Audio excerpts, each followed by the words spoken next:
Vedare tinokuchingamidzai zvekare kune chimwe chirongwa pano paZim Facebook Secrets and Confessions. Tadzoka zvekare nemamwe mamessages. Rekezai tibva tapinda mumamessages edu atadzoka takakubatirai. Message yedu yekutanga yakamira sekudai so: hanzi makadi zvenyu mukoma, ndinokumbirawo kuti munge muchindiposterawo nyaya yangu makavikawo chitupa changu. Ininiwo ndiri mudzimai uye zvekare ndine makore 30 years ekuberekwa. Ndauyawo pano ndiine secret yangu iyo yandiinayo. Secret yangu mukomanashi yakamira sekudai so: ndoda kureururawo kuti ndakazvarawo mwana wangu mukoma ndokubva ndachizomutsipa ndikabva ndachizomukandawo mutoilet. Ende zvose izvi zvichiitika hakusi kuti ndainge ndichida kuti zvinge zvichiitika, but it was because of my situation.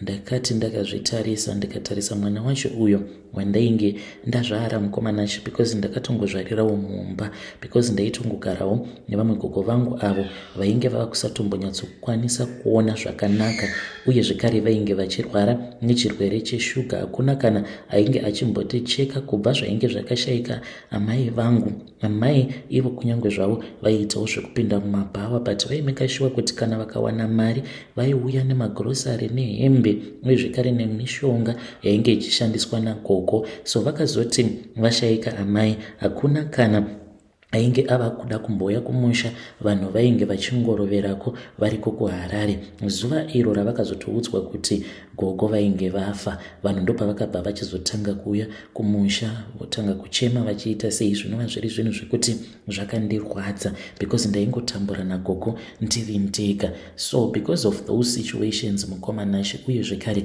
ndiri munhu wekuti ndakabva ndachizotanga kuita muviri muhombe apo pandainge ndava grade 7, zvekuti ndiri grade 7 ndaitoita kunge munhu atova kumaform 2 form 3. Ndakazoti ndava kusekondari pandainge ndava muform 2 ndainge ndava kutoita sekunge mukadzi mukuru, ende vanhu vazhinji vaindiseka. I was a victim of school bullying, ende vanhu vazhinji vaiti kana vakanditarisa vaitoti gogo, ende vaiwanzo kunditumidza zita rekuti Dairybot, because mabreast angu ainge ari mahombe kudarika vasikana vose vepachikoro vaidzidza pachikoro ipapo. So ndainge ndiine low esteem, nekuti hakuna kana mukomana aimbondinyenga kana kutongotaura neni. Vanhu vaiti kana vakaona mukomana uyo anenge achitaura neni ari wekuchikoro kwedu, aibva achizotanga kuzosekwa nevamwe, in which aibva atotanga kutondituka kana kutondirova achinditi ndokusaka wakanyanyisa kuipa stereki. Ende vazhinji vaizotonyepa kuti vanga vaine tsamba dzavo dzavanga vachida kundipa kuti ndinge ndichizonovapira vasikana vavo tsamba dzacho idzodzo. So it was very abusive everything that I was going through. Apa kumbawo ndichitanga kutarisa situation yekuti gogo havachaoni, vanogara vachingorwara pamba, dzimwe nguva tinenge tisina chikafu. Saka vamwe varume vemuvillage vakabva vachizotanga kundipfimba, uye zvekare vaitoita zvekundishandisira mari, vachindipa mari mukomanachi. Ndakambotanga ndicharamba, but nekuda kwenhamo ndakazongosvika pakuzviudza kuti zvakangofanana, zviri nani kuti ndinge ndichingogamuchira mari iyaiya. Saka ndainge ndava kupiwa mari nevarume, uye zvekare vachirara neni. Kudzamara ndazotanga kudanana neumwewo murume uyo akandiudza kuti ainge aine mudzimai wake, ainge ari wemuvillage, but vainge vava kugara kuHarare nemudzimai wake. Akabva ati, iwewe ndiwe unofanira kuti unge uchizochengeta pamusha, it's fine, unokwanisa kuzogara nagogo vako, but uchingonditarisira pamusha pangu uchirima, uye zvekare uchikudzawo mhuri yangu. Ndikabva ndabvuma because of desperation.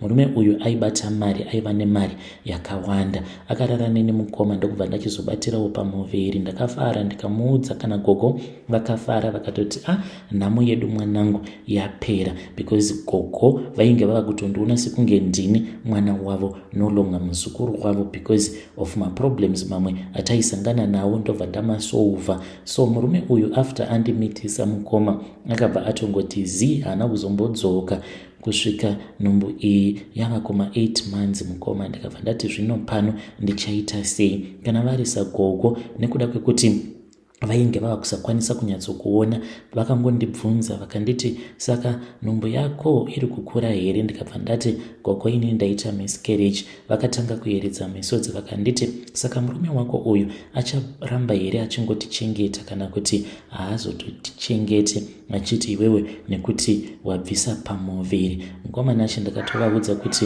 nemurume uyu tainge tichiri kufambidzana, but chavainge vasingazivi ndechekuti ndaitiwo huri usiku, dzimwe nguva ndaibuda nenhumbu iyoyo ndobva ndaenda ndobva ndanokechesa. Ndaiwanzokutaimira mamwe makorokoza awo anenge asiri emuvhileji anenge auya muvhileji medu, ndobva ndachizodzoka ndakabata kamari, ndobva ndavaudza kuti imari yandatumidzirwa nemurume uyauya wandainge ndichifambidzana naye. Ndovatengerawo mapiritsi, asi mukomanashe ndakazozvara mwana uyu ndiri ndega, because nhumbu iyoyo kana kunyoresa handina kana kumbogara ndakainyoresa. Iye ainge akati ndichazouya tobva tazoenda tobva tazonoinyoresa tiri tose. Saka pandakangoona munhu ava kuti haachandidi uye zvekare ainge asisina kana basa neni, mukoma ndakabva ndazongotongoita madecision ekuti zviri nani kuti ndike ndichiibvisa zvikaramba. Ende iye ndakatomudza kutoti nhumbu yaya yazobva. Mukoma ndokubva ndachizozvara mwana uyu. Ndakamuzvara uri usiku ndikamutarisa, even though ndainge ndichinzwa marwadzo. Childbirth is not a joke, worst of all uri wega mukomanashe.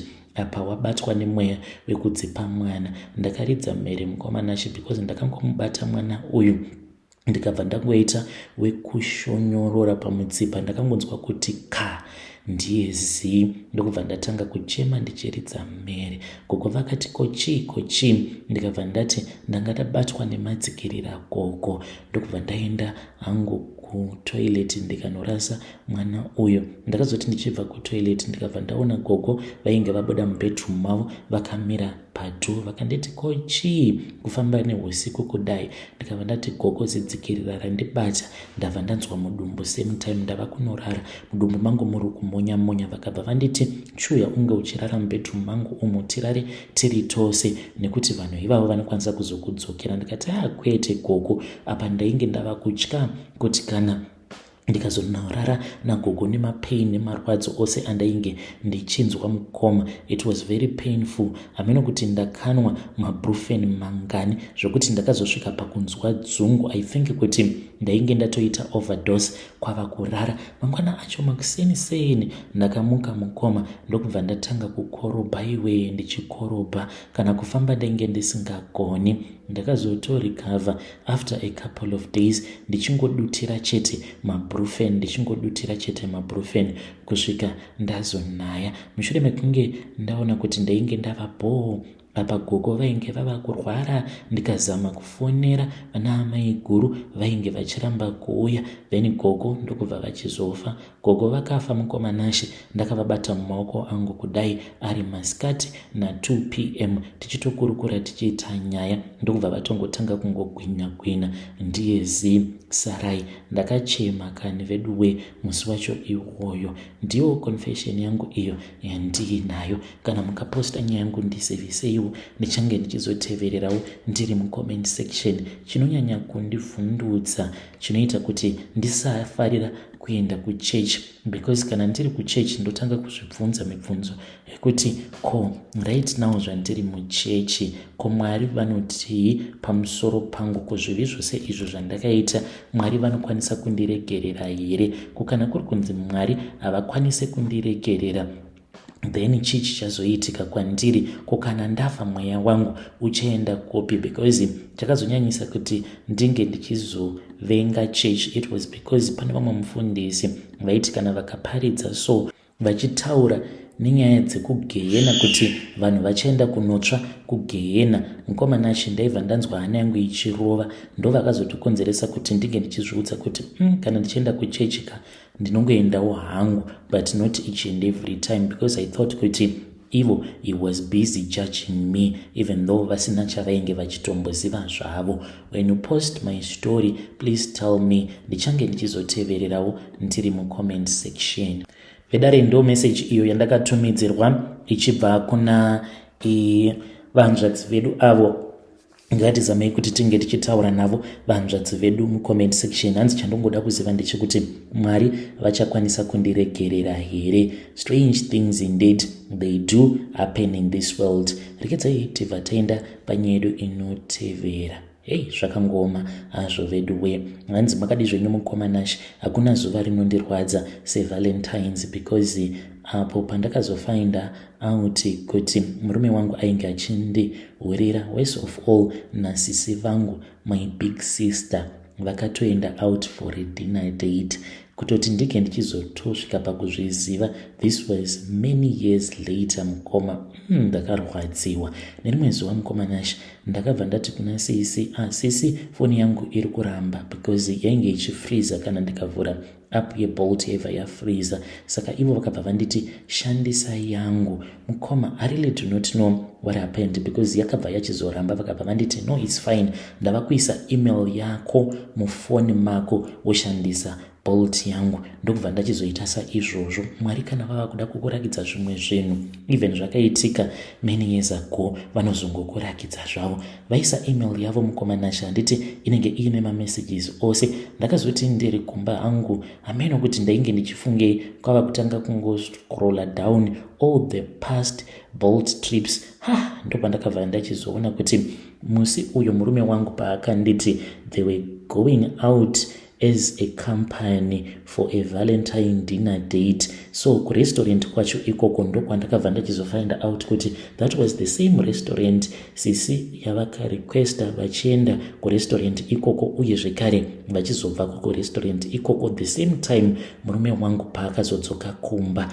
Ndakabva ndati what was going on here? Murume wangu ndokubva ndachizomuisa papunishment, ndokubva ndatanga kunetsana naye. Takanetsana mukomanashi kusvika evidence ichizobuda, evidence yekuti vainge vakaenda out for a dinner date. Akati hey, hapana zvatakaita, it was just that iwewe neni tiri vanhu vekuti we are not that too romantic. Ndakati yeah, we are not romantic sezvauri kutaura, but ungazoenda kudinner date nesister yangu, my big sister. But akangonditi there is nothing that we did. So mukomanashi, I found out kuti ndo zvakaitikawo. Nanhasi uno mukoma, it is very hard, handidi kukunyeperai. Zuva rinonzi reValentine rariya ndakarivenga nemoyo wangu wose because it keeps on opening up old wounds of the things that happened in the past. Kana mukaposta nyaya yangu ndiseveseiwo, ndichange ndichizotevererawo ndiri mucomment section. Vedare ndo message iyo yandakatumidzirwa ichibva kuna vahanzvadzi vedu avo. Zvakangoma hazvo vedu we. Strange things indeed they do happen in this world. Pakaipa. Rekidzai tibva taenda panyaya yedu inotevera. Nyaya yedu inotevera yakamira sekudai so. Hanzi makadi zvenyu mukoma, ndinokumbirawo kuti munge muchindiposterawo nyaya yangu makaviga chitupa changu. Ininiwo mukoma, ndinoda kureurura kuti pandakaenda kunoromba ndakanzi kana ndikachekeresa amai vangu ndaikwanisa kuzoita mari nekukasika. Mushure mekunge ndachekeresa amai, ndikabva ndadzi ndinofanira kuti ndike ndichizochekeresa sisi vangu sezvo vari munhu anonamata.